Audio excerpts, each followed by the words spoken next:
जय हिंद साथियों। कल हम महाराणा प्रताप तक पढ़ लिए थे। आज अमर सिंह से कंटिन्यू करेंगे। तो अमर सिंह पढ़ने से पहले ज़रा महाराणा प्रताप को 10 मिनट में रिवाइज करते हैं। तो महाराणा प्रताप जो थे, तो महाराणा प्रताप का जन्म हुआ था 9 मई 1540 ईस्वी को। कब हुआ था? 9 मई 1540 को जन्म हुआ था।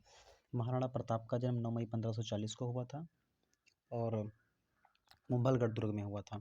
बचपन का नाम इनका कोकाकीका था, जो कि दक्षिणी राजस्थान में प्रत्येक बच्चे को कहा जाता है। पता नहीं क्यों इतिहासकारों ने महाराणा प्रताप के बचपन का नाम कोकाकीका कहा, लेकिन हम याद रखना है कि महाराणा प्रताप के बचपन का नाम कोकाकीका था।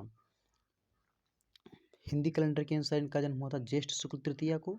महाराणा प्रताप की जयंती हल्दी घाटी में मनाई जाती है मुख्य रूप से, बाकी तो पूरे भारत में मनाई जाती है। महाराणा उदय सिंह की 2 पत्नियां थी, जयंताबाई सोनगरा और धीरूभाई भटियाणी। जयंताबाई सोनगरा के पुत्र थे 2। जयंताबाई सोनगरा के 2 पुत्र थे, नंबर 1 प्रताप और नंबर 2 शक्ति सिंह। शक्ति सिंह के वंश शक्तावत कहलाए और महाराणा प्रताप आगे चलकर शासक बने। कहते हैं महाराणा प्रताप की जब मृत्यु हो रही थी, उस समय महाराणा प्रताप ने अपने जीवन के अंतिम समय में जगमाल को अपना उत्तराधिकारी घोषित कर दिया था। इसलिए यहाँ पर कुछ इनके महलों में उलटफेर है, जिसे कहा जाता है राजमहलों की क्रांति। जिसे क्या कहा जाता है? राजमहलों की क्रांति। यहाँ जब उदय सिंह का अंतिम संस्कार दाह संस्कार हो रहा था, वहाँ पर यहाँ पर जगमाल शासक बन जाता है। तो जो सुलंबर वालों के पास राज तिलक का अधिकार था, इन लोगों ने कहा कि हम प्रताप को शासक बनाएंगे, तो गोकुंदा में ही प्रताप को राजा घोषित कर दिया था। और विधिवत रूप से इनका राज्याभिषेक हुआ था 1572 ईस्वी में कुंभलगढ़ दुर्ग में। महाराणा प्रताप ने अपने राज्याभिषेक में आसपास के सभी राजाओं को बुलाया था और विशेष रूप से हमें उसमें याद रखना है कि मारवाड़ के शासक रावचंद्र सेन यहाँ पर आए हुए थे। जब इनका राज्याभिषेक महाराणा प्रताप हो जाता है, तो इनका भाई जगमाल जो था वो नाराज होकर अकबर के पास चला जाता है आगरा के दुर्ग में।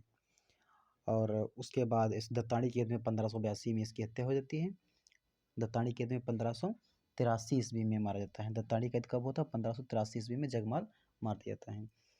कुल मिलाकर देखा जाए तो महाराणा प्रताप का राज्याभिषेक 1572 में, मृत्यु 1597 में, 25 वर्षों तो शासनकाल किया। 1540 में जन्म हुआ था, 1597 में मृत्यु हुई। कुल मिलाकर 57 साल इनका जीवन काल रहा।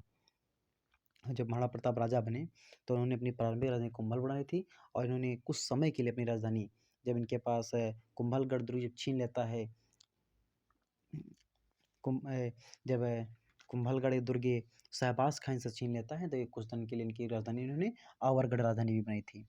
अस्थायी राजधानी आवरगढ़ पूछा जाता है। अस्थायी राजधानी महाराणा प्रताप की क्या थी? तो महाराणा प्रताप की अस्थायी राजधानी आवरगढ़ थी और उसके बाद इन्होंने चावंड राजधानी बनाई थी, जो कि 1585 से 1615 तक रही। लेकिन पूछा गया इस अभी हाल में क्वेश्चन बना कि महाराणा प्रताप के शासनकाल में आवरगढ़ कब तक राजधानी रहती थी? तो आवरगढ़ राजधानी रही थी, चावंड कब तक राजधानी थी, सॉरी, 1585 से 1615 तक रही। लेकिन महाराणा प्रताप की मृत्यु हुई थी 1585 में राजधानी बनी और महाराणा प्रताप की मृत्यु थी 1597 में। मतलब महाराणा प्रताप के शासनकाल में 15 वर्षों तक राजधानी 12 वर्षों तक राजधानी रही थी। 12 वर्षों तक राजधानी रही। तो जब जोड़ते हैं पीछे से चीज़ों को, जब महाराणा प्रताप शासक बने तो अकबर ने इनके ऊपर शिष्टमंडल भेजने शुरू कर दिए, शासक भेजने शुरू कर दिए। सबसे पहला था जलाल का कुरजी, फिर मिर्जा राजा मान सिंह, जो कि आमेर के कछुआ वंश के शासक थे। उस समय शासक नहीं थे फिलहाल में, अकबर के दरबार में रहा करते थे, राजकुमार थे कछुआ वंश के। इनके पिता भगवंत दास भी आए और उसके बाद टोडरमल 1573 में आए। यानी कि मिर्जा राजा मान सिंह, राजा भगवंत दास और टोडरमल 1573 में और 1572 ईस्वी में जलाल का कुरजी आया। लेकिन शिष्टमंडल से फायदा नहीं हुआ, तो आखिर युद्ध हुआ। उसका कारण बाद में युद्ध हुआ। तो हल्दी घाटी का युद्ध 18 जून कब हुआ? 18 जून 1576 को। कुछ इतिहासकार इसे 21 जून लिख देते हैं, लेकिन कुछ इतिहासकार लिख देते हैं और मुख्य रूप से इतिहासकार का नाम आता है गोपीनाथ शर्मा। गोपीनाथ शर्मा जी लिखते हैं कि 21 जून 1576 को युद्ध हुआ था, लेकिन बाकी इतिहासकार जितने सब 18 जून 1576 ही लिख रहे हैं। इस युद्ध का प्रत्यक्ष वर्णन किया बदायूं ने अपनी पुस्तक मुंतखाबुल तारीख में। बदायूं इस युद्ध में प्रत्यक्षदर्शी था और मेवाड़, बदायूं ने इस युद्ध को गोकुंदा का युद्ध कहा है।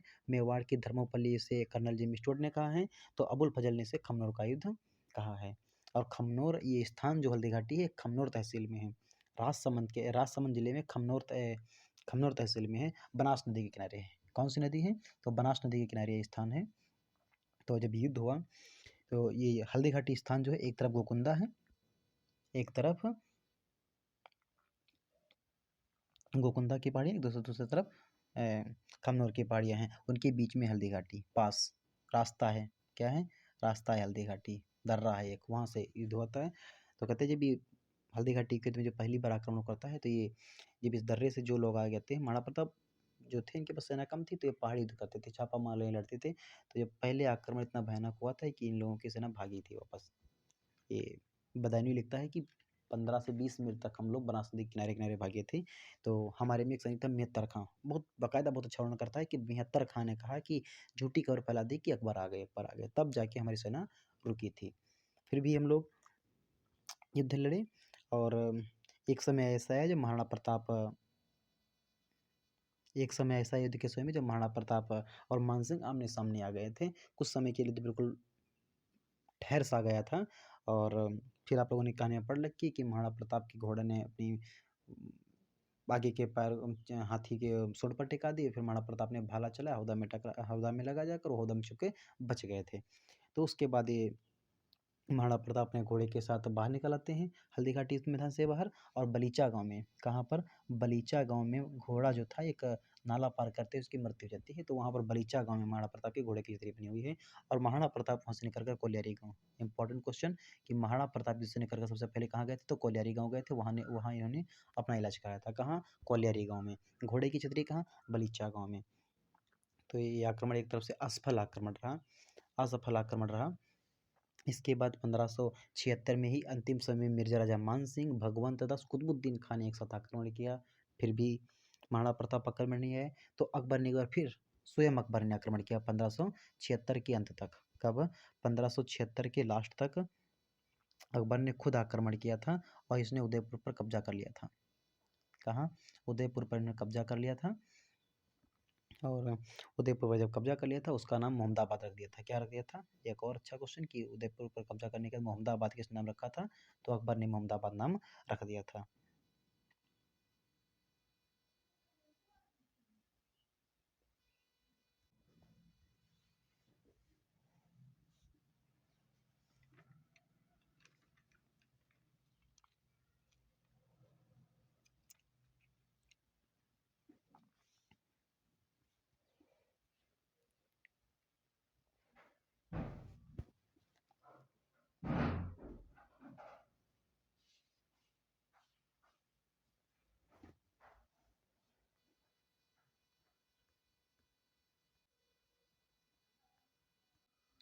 मुगल मेवाड़ संधि प्रारंभ होती है।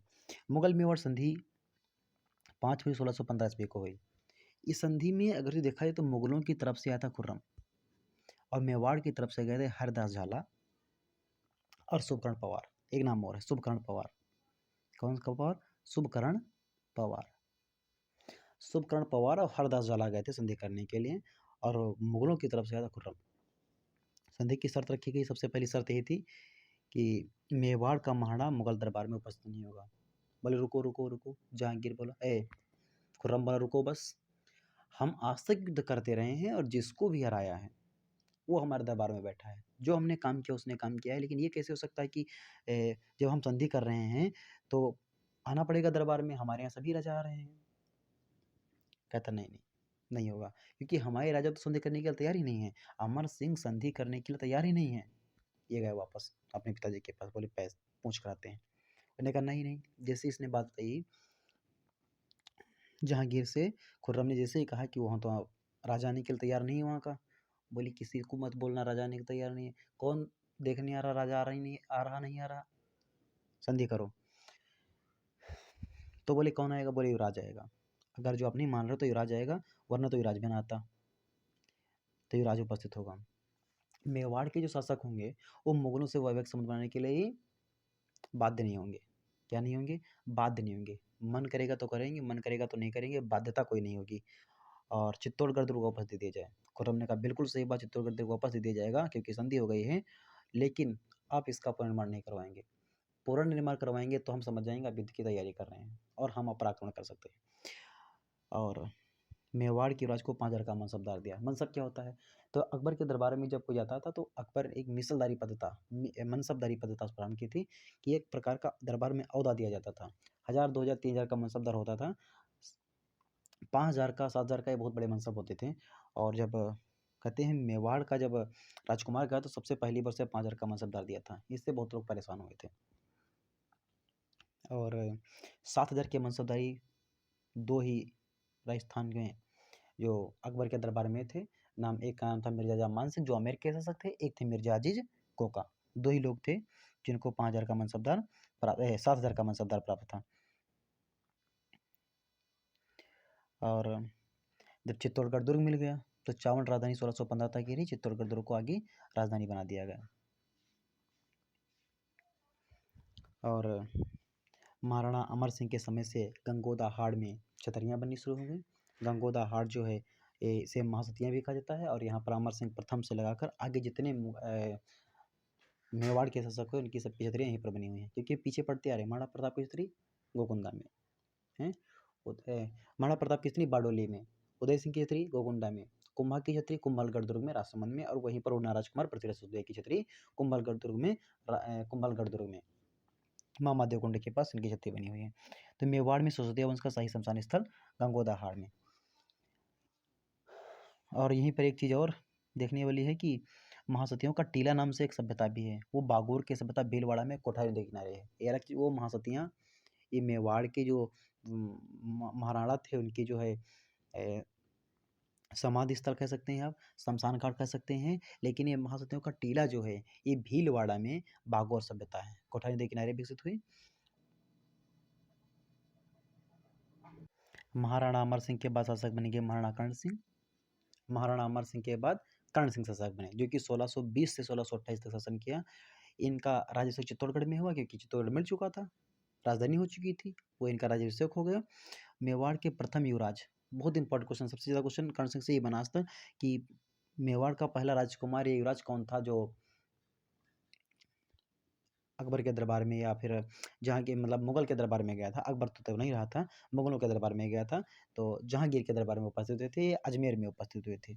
ये पहले राजकुमार थे, यही थे पहले। नाम इनका क्या था? महाराणा कर्ण सिंह।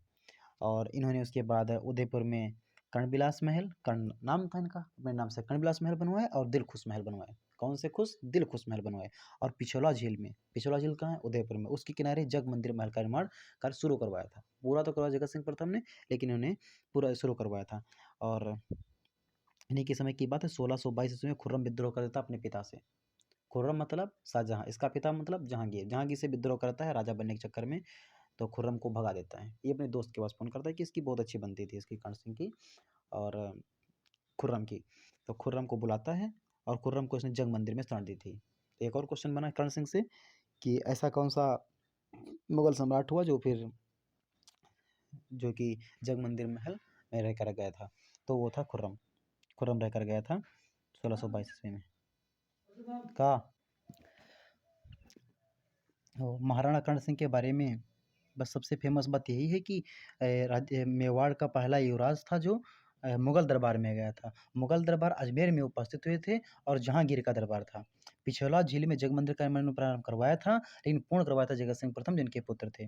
और खुर्रम के विद्रोह के समय उन्होंने जग मंदिर में उनको जगह दी थी। इन्होंने कर्णबिलास में और दिलखुश महल का निर्माण भी करवाया था। अब शासक बनेंगे जगत सिंह प्रथम। 1628 से 1652 का इनका शासनकाल था। ये अपनी दानवीरता और क्रूरता के लिए प्रसिद्ध थे। ये भी चीज़ें पता है आप लोगों को। इनके निकट धाय मंदिर, नैजूबाई मंदिर का निर्माण करवाया था, जगन्नाथ राम मंदिर का निर्माण करवाया इन्होंने, जगदीश मंदिर या सपनों में बना मंदिर का निर्माण करवाया था। इससे कहानी कि एक बार कहते हैं महाराज जगत सिंह सो रहे थे, इनके सपने में ऐसे-ऐसे भगवान जी आए और उसके बारे में जब सपने में देखा तो वो इसी प्रकार जिस प्रकार सपने में देखा उसी प्रकार मंदिर स्वयं बनवाया। तो महाराज जगत सिंह ये 1628-1652 इसका शासनकाल रहा। फिर महाराणा राज सिंह शासक बनेंगे। महाराणा राज सिंह 1652 से 1680 तक इनका शासनकाल है। इनकी विजय कटकातू की उपाधि थी, तुलादान पद्धति इन्होंने शुरू की थी। और महाराणा राज सिंह ने नाथद्वार की स्थापना की थी 1671 में, जजिया कर इन्होंने समाप्त किया था। और इनके समय में अकबर द्वितीय का विद्रोह हुआ था, चारों में विवाह इनसे जुड़ा हुआ है। और इन्होंने राजसमंद झील का निर्माण करवाया था गोमती नदी के किनारे। इन्होंने बोहरा गणेश मंदिर उदयपुर में बनवाया था, अंबिका माता का मंदिर जगतगांव उदयपुर में बनवाया था। एक क्वेश्चन इसी बारे में पूछा गया। और रामरस देव ने उदयपुर में त्रिमुखी बावड़ी का निर्माण करवाया था, जो इनकी रानी थी। और सर्वऋतु महल का निर्माण इन्हीं के शासनकाल में हुआ था। और आगे जाकर जब जय सिंह राजा बनेंगे तो इन्होंने औरंगजेब से संधि कर ली थी, और फिर जयसा मंजिल का निर्माण भी इन्होंने, और महाराणा राज ने रास मंजिल का निर्माण करवाया था, तो महाराणा जय सिंह ने जयसा मंजिल का निर्माण करवाया था। फिर अमर सिंह द्वितीय शासक बनेंगे, और फिर अमर सिंह द्वितीय के बाद संग्राम सिंह द्वितीय, इन्हीं के समय में संग्राम सिंह द्वितीय के बाद जगत सिंह द्वितीय, इन्हीं के समय में हड़ा सम्मेलन होता है। और उसके बाद शासक बनेंगे कृष्णा कुमार विवाद महाराणा भीम सिंह के समय में, जो कि इनके समय में कृष्णा कुमार विवाद होता है, जिसके कारण गिंगोली पर्वत सर में 1807 को युद्ध होता है, गिंगोली पर्वत सर नाम के स्थान पर। और फिर अंग्रेजों से संधि हो जाती है 13 जनवरी 1818 को। कब? 13 जनवरी 1818 को अंग्रेजों की संधि हो जाती है अजीत और चार्ल्स मेटकाफ, अजीत सिंह और चार्ल्स मेटकाफ के मध्य। तो मेवाड़ का पहला political agent colonel James Stuart बनकर दिया जाता है। मेवाड़ का पहला पॉलिटिकल एजेंट कौन बनकर आया था? तो कर्नल जेम्स स्टुअर्ट बनकर आया था। तो अब उत्तरवर्ती मेवाड़ का इतिहास हम महाराणा जगत सिंह प्रथम के आगे कल पूरा करेंगे, और कल हमारा इतिहास पूरा हो जाएगा। इसके बाद हम जो स्टार्ट के जैसे कि जो वीडियो बचे हैं उसको 1-2 एपिसोड करेंगे, और ऐसा ही साथ आप लोग बनाए रखिए। जय हिंद साथियों। अगर जो आपका मेरा प्रयास आपको अच्छा लग रहा है तो मेरे चैनल को लाइक शेयर सब्सक्राइब कीजिए। जय हिंद साथियों।